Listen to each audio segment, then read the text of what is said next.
Dia di silent, dia batuk dia.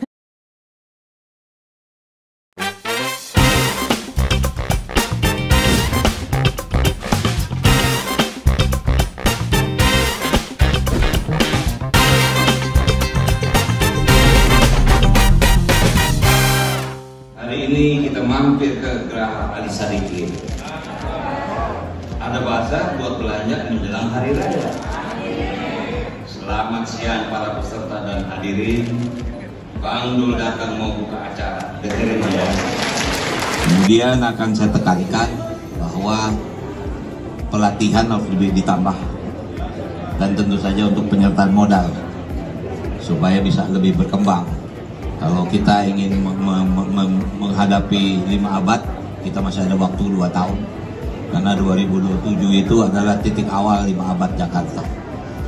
Dan juga saya berharap, tadi saya berbisik sama Pak Sekda, Jakarta ini belum punya pusat oleh-oleh. Kalau punya pusat oleh-oleh, baru sedap. Ya kan, ongol-ongol ada di mana, kue serabi ada di mana. Jadi mudah-mudahan ini bagian dari pelayanan kepada masyarakat. Mungkin itu saja. Ada yang mau ditanya? Jadi pusat oleh-oleh mau dibikin di mana? Nah, ntar kita lihat. Tadi Pak ada Pak di Pasar Baru. Apa namanya itu? Istana Pasar Baru. Tapi saya bilang, Pak sekarang udah nggak banyak loh orang ke Pasar Baru. Wah, ntar kita bisa desain segala macam. Kita branding deh. Ya kalau kita undang si Mandra di sono rame kan.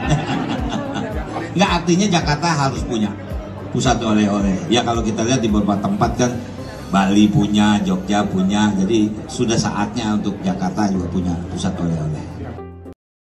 Halo G People, berjumpa lagi dengan Nuke Azita di sini di Jakarta Night Talk. Program santai penuh inspirasi untuk menemani malam Anda.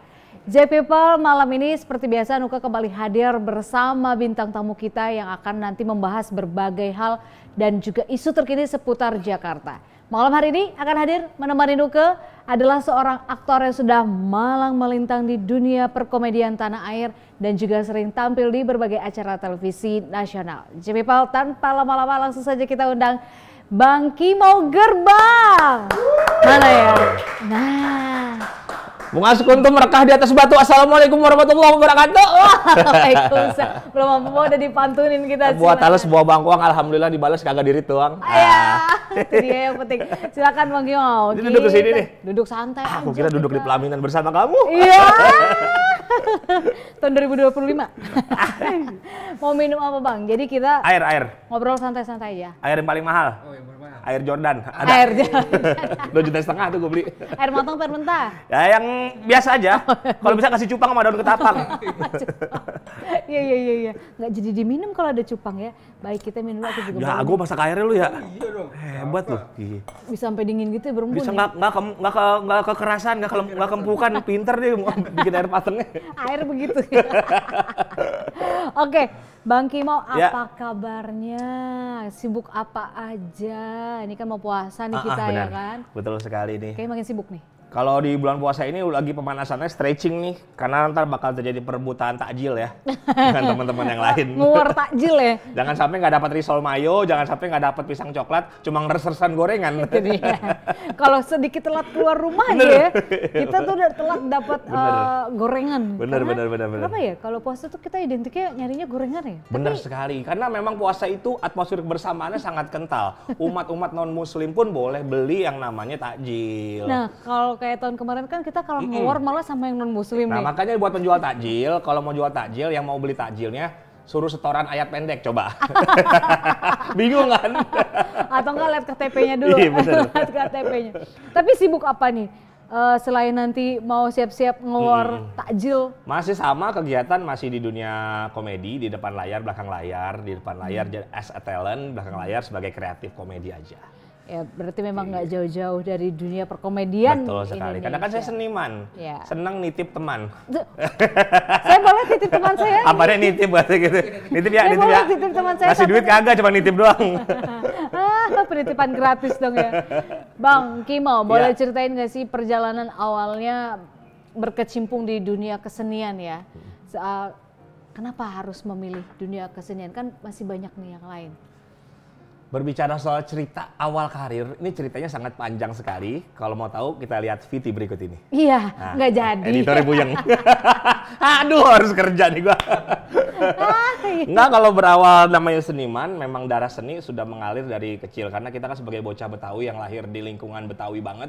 Rawabelong, Kebonjeruk, Joglo, itu notabene di Jakarta Barat, Jakarta Selatan itu sangat Betawi banget. Otomatis betul. kita besar di lingkungan yang nuansa Betawinya kental. Ada Sanggar Pitung di Rawabelong, ada kesenian topeng, kesenian lenong. Jadi otomatis tongkrongan kita juga bau-bau unsur Betawinya kental nih. Betul. Makanya sangat tertarik sekali untuk menjadi seniman Betawi. Nah, ikutlah ajang pencarian bakat, kebetulan waktu itu dikasih kesempatan menang. Alhamdulillah. Gitu. Alhamdulillah.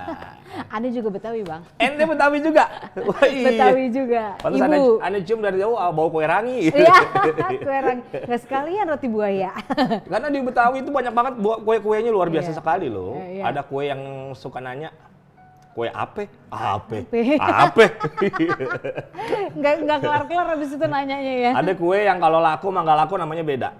Kalau nggak laku namanya dongkal, kalau laku namanya dongkal, kalau nggak laku dongkol. Dongkol, iya. Kapan lakunya nih? Dongkol nih, jualan gue nggak laku, gue dongkol gue nggak laku jadi dongkol. Nah, terus gimana caranya nih bisa bertahan sampai sekarang dan kok masih bisa tetap eksis gitu? Karena kan tahu sendiri kan kita di dunia kesenian atau di media seni ini kan banyak banget saingannya. Banget. Bahkan yang baru-baru muncul itu banyak banget. Benar. Gitu. Dibilang bertahan juga ya alhamdulillah masih bertahan ya. Cuma secara kuantitas memang sudah jauh berbeda dibanding dulu. Dibanding tahun-tahun kemarin. Misalnya dalam sebulan tuh dulu bisa 20 kali syuting, bisa 20 kali pentas. Mungkin sekarang mulai berturun tuh belasan. Bahkan sekarang cuma 10. Bahkan ada sekali waktu setiap bulan cuma 2-3 job doang. Kayak gitu, karena tergerus sama ini dia namanya di industri komedi itu banyak orang yang lebih muda. Nah, banyak juga orang-orang yang berkualitas juga sih. Iya. Ya, orang-orang titipan juga banyak kok. Itu dia. Makanya orang Jawa, orang Betawi, orang Sunda akan kalah sama orang titipan. Nah. Kalau ada titipan susah deh ya. Nah, apalagi kan kita tahu di Jakarta ini kan kota global. Betul. Gitu kan, kota industri juga gitu. Dan semakin modern dengan adanya digitalisasi media sekarang. Betul sekali. Platform-platform seperti Instagram, TikTok. Nah, itu membuat mungkin yang tadinya basically-nya bukan orang seni tapi bisa viral. Benar. Itu pandangan dari Bang Kimo seperti apa? Memandang ya ini tidak bisa kita pungkiri ya karena kemajuan zaman dan teknologi. Iya, gitu. benar. Kalau saya sebagai laki-laki nggak boleh sembarangan memandang ya, karena menurut guru ngaji saya laki-laki harus menjaga pandangannya. Memandangmu gitu. Asik. Tapi kalau dilihat saya memandang itu sebagai fenomena yang terjadi adalah betul. Jakarta ini kan sangat modern sekali ya, karena memang pusat globalnya di sini bisnis, politik, dan itulah modernisasi yang menggerus yang namanya kearifan lokal. Unsur-unsur Betawi jadi hilang. Sepertinya tergerus secara perlahan. Orang pun menggunakan bahasa Betawi, kampung amat. Stigmanya jadi beda ya. Mending which is literally, jujurly, makanya kayak gitu. Anak Jaksel sekali ya. Ini kayaknya anak Jaksel nih bener-bener kayak Dimas sekarang nih. Yang ngomongnya udah campur-campur Inggris. Oh, kamu ngomong seperti itu? Oh my gosh. Ya, jujur saya juga nggak tahu sih Bang. Gitu. Which is. Wait, tunggu. Jangan bilang kalau lo juga kayak gitu. Oh, nggak gitu. Oh, oke. Ya, itu kayaknya makin kegerus ya.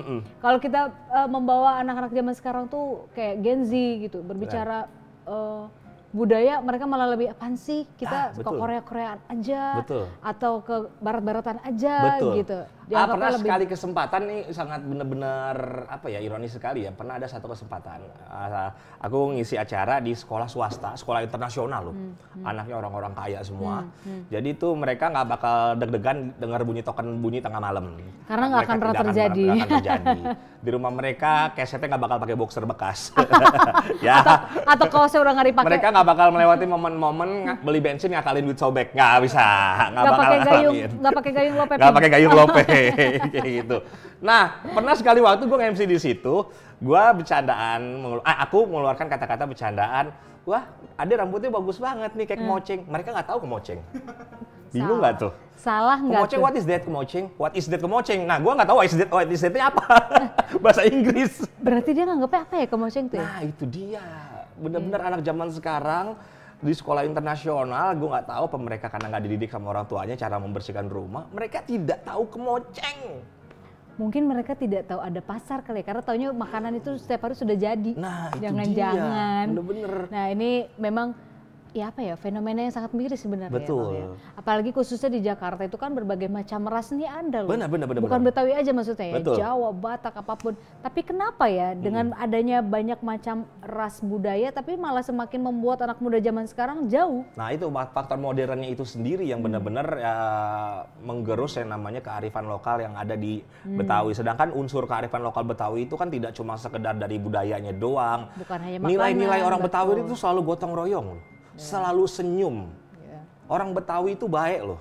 Orang kalau ditanya mau kemana lu diem-diem baik. Ya kan? Iya. Anak kecil digendong baik. Lah baik bagaimana? Selalu ada kata baik kalau orang Betawi. Orang baik-baik kita. Oke, kita masuk ke Pemprov DKI Jakarta.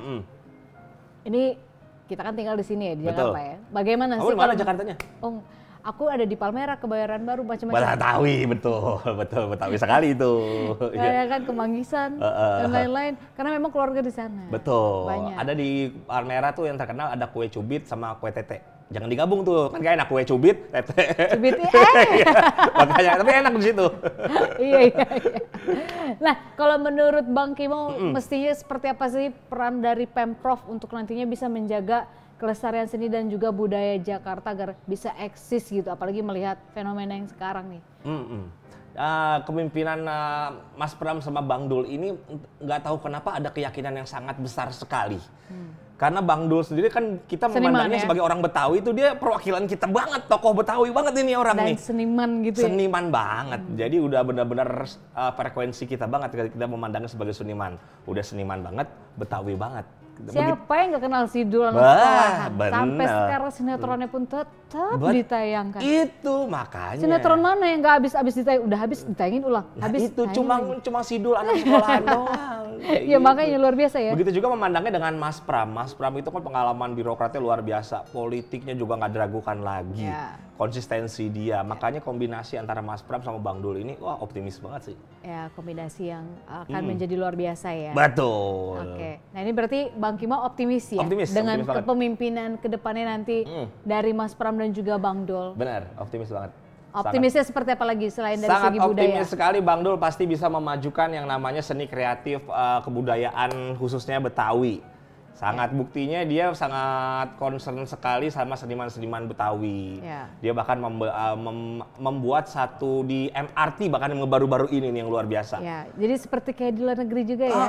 Karena biasanya tuh tempat-tempat umum seperti itu menunjukkan untuk seni-seni, memberikan ruang gitu. Jadi daya tarik kita naik transportasi publik pun yang tadi mau naik yang lain, naik MRT aja lah. Gue bisa lihat-lihat sekalian ada kue ongol-ongol, di situ ada lukisan siapa, di sini ada barang, ada peci, mau beli peci Betawi, mau beli baju Betawi. Hari ini lagi siapa nih yang tampil perform? Nah itu, betul banget. Jadi daya tarik. Bukan hanya untuk warga Jakarta mungkin dan lain-lain buat ya. wisatawan, jadi win-win solution banget buat pelaku UMKM, buat warga Jakarta, sama buat wisatawan juga pada girang itu mah. Setuju, girang baik. Resep bet itu mas, kalau kata kita mah ya, kalau kata kita itu mah. Iya resep bet ya. Iya resep bet itu.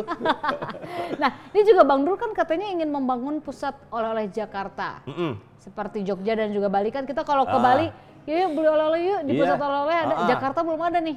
Nah katanya ini mau dibuat, gimana menurut Bang Kimau? Ini setuju nggak? Setuju banget. Ini belum ada yang pernah merealisasikan. Semoga ini dilakukan, dipernyata, biar nanti kita punya pusat oleh-oleh terbesar di Jakarta.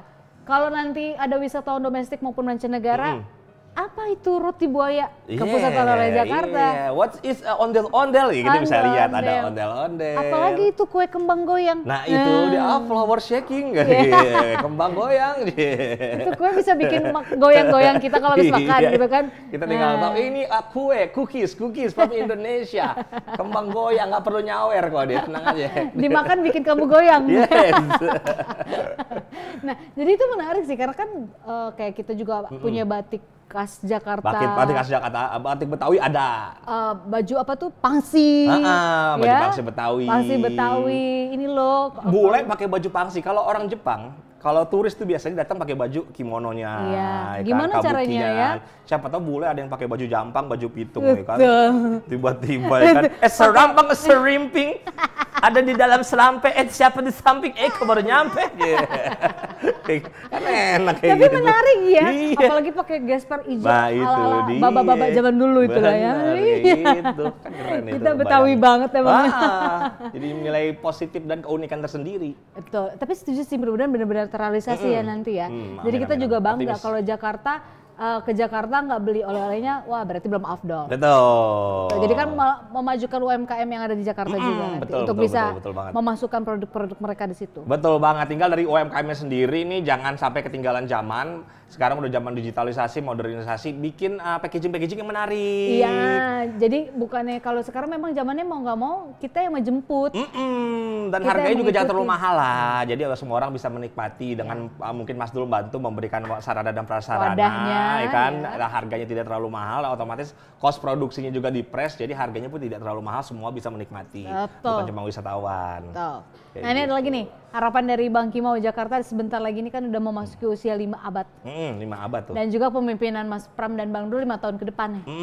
Gimana biar sinkron dengan usia Jakarta yang sudah tua, tapi nanti mungkin kepemimpinan Mas Pram dan Bang Dul nggak boleh oldies nih. Betul. Angka itu kan hanya sekedar usia ya kan. Pada dasarnya siapa yang ada di dalamnya. Kalau kita lihat nih Mas Pram itu sangat dekat sekali dengan kaum seniman-seniman dan juga sangat dekat sama dengan anak-anak muda Mas Pram ini. Ya. Dia juga seseorang yang sangat concern sekali sama Persija, ya kan, Mas Pram ini luar biasa sekali. Begitu juga dengan Bang Dul nih. Makanya sangat yakin sekali, optimis sekali di bawah kepemimpinan mereka ini semua. Jakarta bisa menjadi tempat yang ramah untuk semua. Ya. Menjadi tempat yang sangat nyaman untuk semuanya, bukan cuma buat warga lokalnya, tapi juga untuk warga-warga pendatangnya dan wisatawannya kayak gitu. Ya dengan seglobal itu Jakarta ya. Betul Dan sekali. sebanyak itu orang yang tinggal bukan hanya warga Betawi tadi seperti aku bilang ya kan. Betul Nah sekali. ini mungkin jadi masukan buat Mas Pram dan juga Bang Dul ya ke depannya. Kayak kita kan anak muda nih ya. Udah muda banget, Anak Eke. muda kan. Kayak Eke gitu kan. Muda Eke. banget gue. Muda banget. Muda bet gue mah. Muda banget gitu. Nah Bang Kimau sendiri sebagai anak muda nih, kepengennya kan pasti eksis lagi. Ya betul. Lenong dan Betul. segala macam. Sekarang anak muda zaman sekarang mana ada yang tahu lenong gitu. Benar banget ini. Bahkan anak zaman sekarang nggak bisa bedain mana seni lenong, mana seni topeng. Pokoknya mereka lihat orang Betawi, punya kakak, punya kiki, mereka melihat orang Betawi itu manggung disebutnya lenong. Kayak gitu. Sedangkan lenong dan topeng itu kalau sekedar informasi ini ya, sekedar memberikan edukasi, lenong dan topeng memang sejenis tapi memiliki dua unsur yang berbeda. Topeng itu adalah kesenian yang membawakan kehidupan sehari-hari antara istri sama suami, antara anak sama ibu, anak sama bapak. Sedangkan kalau di lenong sendiri ini ada unsur bela dirinya. Yang diangkat adalah konflik-konflik sosial. Ingat, unsur bela diri nggak boleh lepas dari yang namanya lenong. Kalau kayak gitu. Kalau topeng, keseharian kita antara istri dan suami. Ada nasihat di dalamnya, kayak gitu. Kepikiran nggak sih, maksudnya melestarikan lenong kembali tapi dengan teknologi digital yang ada sekarang? Banget, sangat banget. Sempat kepikiran pengen bikin kembali Lenong Bocah Reborn. Dulu kebetulan Lenong Bocah yang membuat salah satunya adalah saya bersama dengan Kak Aditya Gumai yang pemilik Sanggar Ananda. Kita bikin Lenong Bocah melahirkan anak pelawak-pelawak sekarang namanya Umi Kwari. Itu yang lagi viral. Umi itu jebolan dari Lenong Bocah. Ada Mimin kayak gitu. Itu salah satu jebolan-jebolan Lenong Bocah kayak gitu. Kita pengen bikin lagi dengan anak-anak Lenong Bocah, anak-anak yang masih usia masih anak-anak, cuma memiliki kemampuan bagus. Dalam dunia acting, dalam dunia komedi, kita bisa tempat mereka, kita kelola mereka sehingga mereka bisa melahirkan satu kesenian lenong tapi bisa dinikmati oleh kalangan semuanya. Semuanya ya. Kayak misalkan bikin tayangan berapa menit gitu tentang lenong, kita share di Instagram atau TikTok gitu. Karena kan mau tidak mau sasaran anak-anak Gen Z sekarang tuh itu.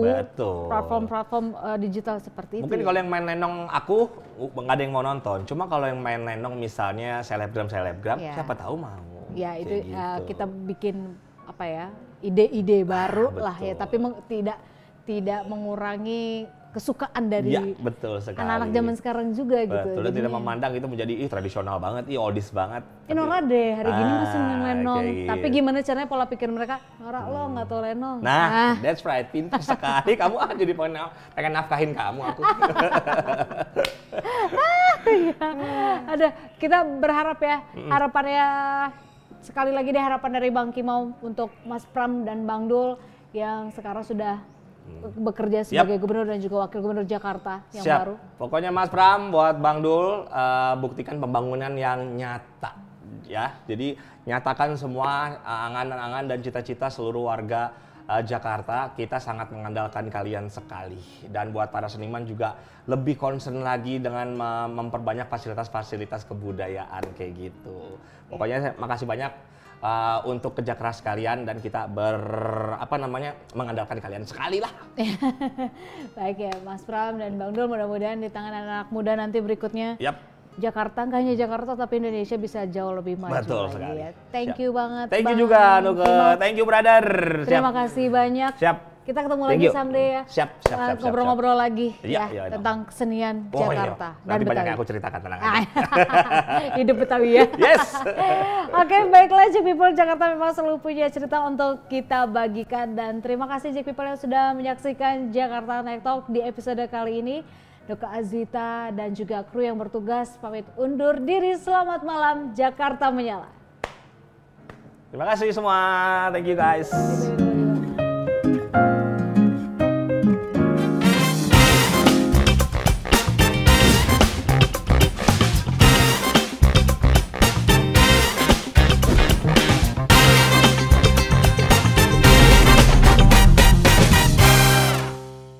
Saksikan terus Jack News untuk update informasi terkini seputar Jakarta.